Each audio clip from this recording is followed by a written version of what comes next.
Picture a packed bar the moment a goal goes in. Strangers grab each other in a hug, like they've known each other for years. Phones shoot up in the air. For 90 minutes, a whole city moves to the same heartbeat. But there's a group of people standing right in that same room who feel nothing. Not indifference, not rebellion, something else entirely. And according to psychology, their brains are processing that exact same moment in a completely different way. By the end of this video, you will never look at a World Cup hater the same way again. Here's the first thing you need to hear. Not caring about the World Cup doesn't mean you're antisocial. It doesn't mean you're joyless. And it definitely doesn't mean you're missing some obvious thing everyone else gets. Something real is happening in their brain. Not a flaw, not a broken switch. A different way of handling group belonging and reward, wired in from somewhere deep.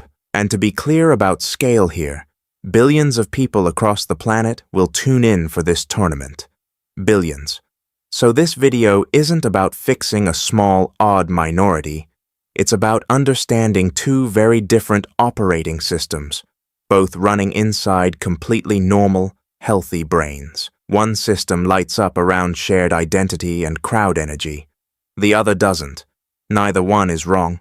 They're just built differently. Stick with me, because once you see how this actually works, you'll start spotting it everywhere, not just at the World Cup. So why does the majority react so hard to a game?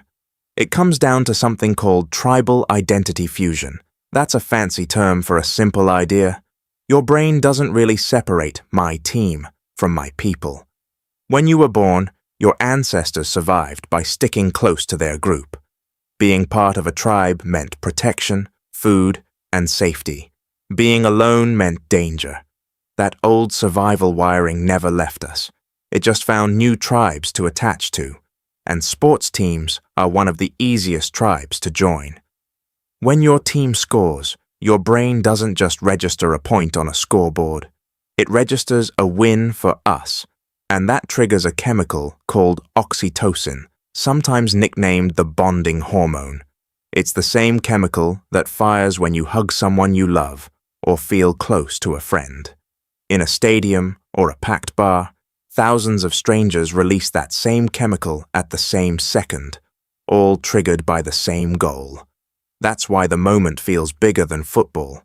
Your body is telling you, these people are your people, even if you met them 10 minutes ago. Think about that exact feeling. A goal goes in, you spin around and hug a total stranger. For 1 second, there's no awkwardness, no small talk needed. You already feel connected because your brain has just chemically bonded you to everyone celebrating around you. That's not really about the sport itself. It's about belonging. The ball just happens to be the trigger. And once you see it this way, it makes total sense why so many people chase that feeling every 4 years. It's not really about winning. It's about being part of something bigger than themselves, even if just for 90 minutes. Now here's where it gets interesting. Researchers who study fandom have looked at something called group identification. Basically, how much a person's sense of self depends on being part of a group. One study using this kind of scale found that people fall on a wide range. Some score very high. Their identity is deeply tied to the groups they belong to, whether that's a team, a school, or a community. Others score low. For them, being part of a group just isn't a big piece of who they are. Here's the simple way to think about it. For the high scorers, being a fan is part of their identity. Saying "we won" instead of "they won" comes naturally because in their mind, that team really is an extension of themselves. But for the low scorers, that link just doesn't form the same way. It's not that they're closed off or cold. Their sense of self is built more around personal traits, private interests, or one-on-one relationships, not group membership.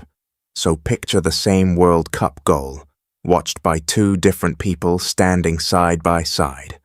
One person's nervous system reads it as, "My tribe just won," and floods with the reward and bonding feeling from before. The other person's nervous system reads it as, just a goal.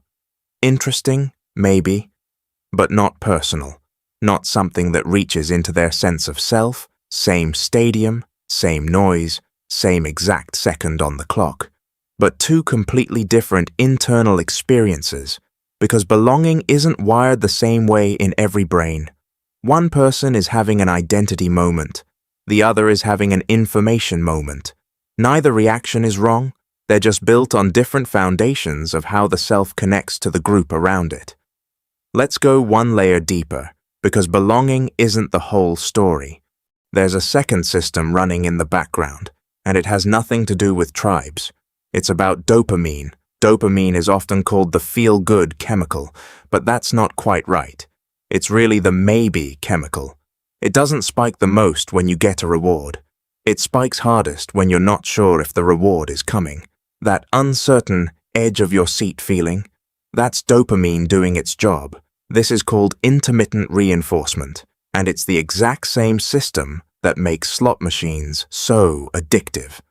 A slot machine doesn't pay out every time. It pays out sometimes, randomly, unpredictably. That randomness is the hook. Your brain isn't chasing the win itself. It's chasing the not knowing. A football match works the same way. Will they score in the next minute? Will the other team come back? Will it go to penalties? Every uncertain second keeps dopamine climbing, higher and higher, right up until the final whistle. That's why people scream at their screens over a near miss just as loudly as an actual goal.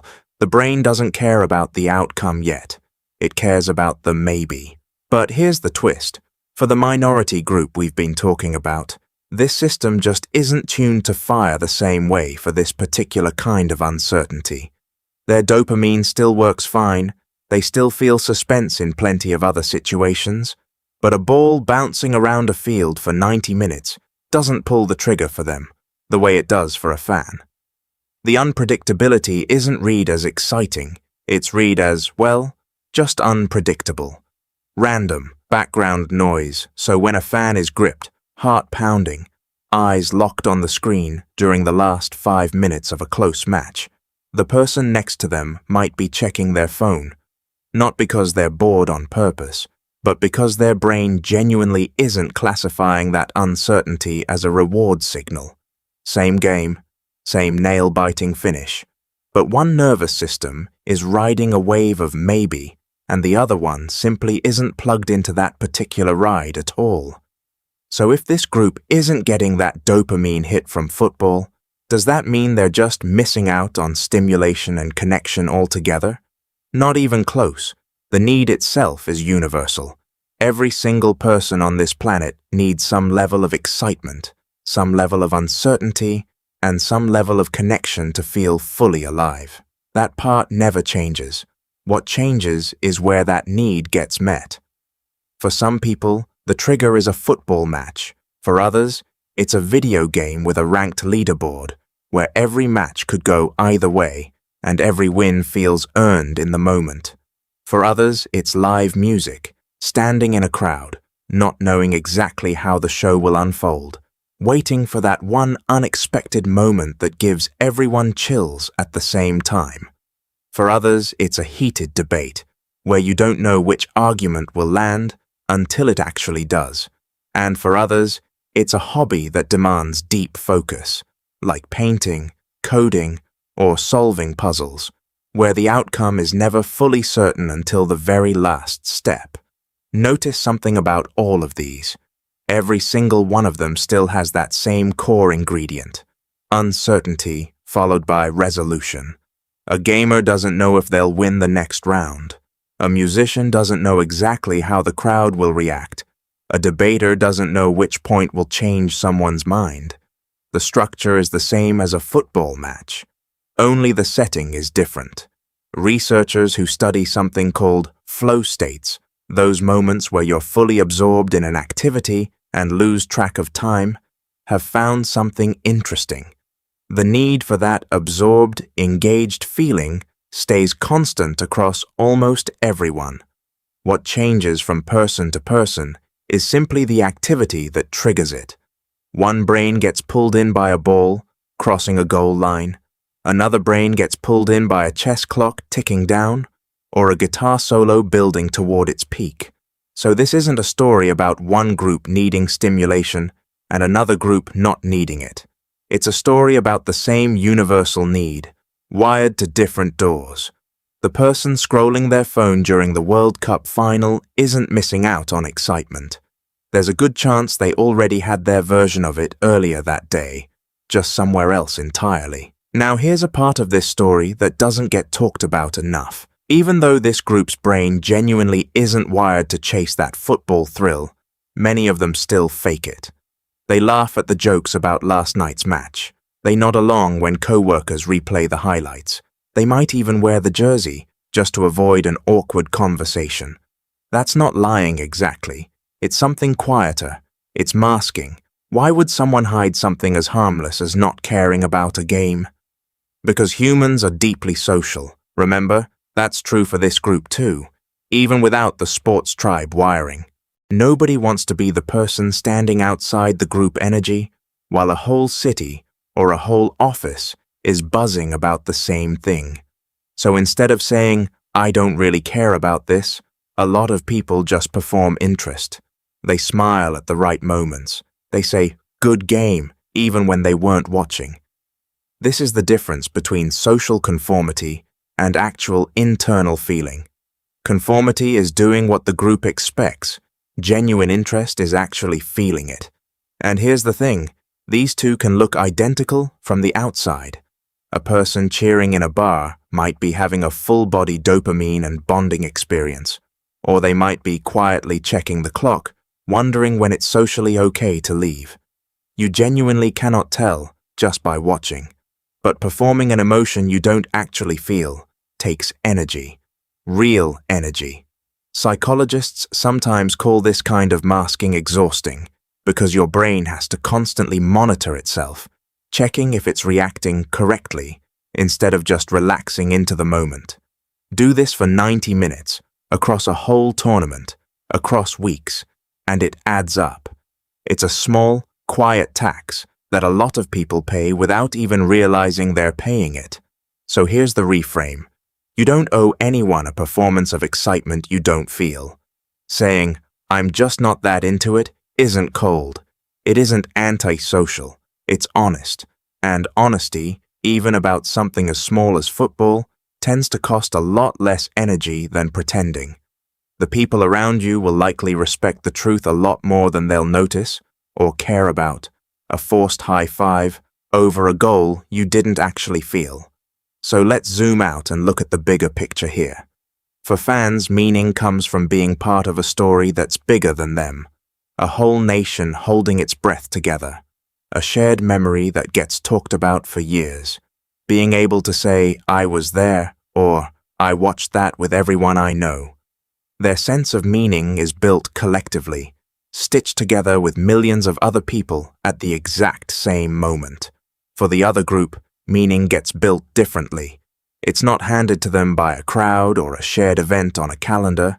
It's authored personally through their own interests, their own timing, their own version of what feels worth caring about. A quiet evening with a good book might hold just as much weight for them as a World Cup final holds for someone else. Their meaning isn't smaller. It's just built one person at a time instead of one stadium at a time. And here's the reassurance to close on. The same one from the start of this video, just said a different way. Neither of these people is more alive than the other. Neither one is missing out, and neither one is doing life more correctly. They're simply wired to find meaning through different paths, one collective, one personal, and both are completely valid ways to move through the world. If this video helped you understand yourself or someone you love, do me a favor and subscribe, like, share it. Send it to that one person you know who reads everyone around them, but never quite lets anyone read them back. Remember, a little insight goes a long way. Stay curious, stay bright, and I'll see you in the next video.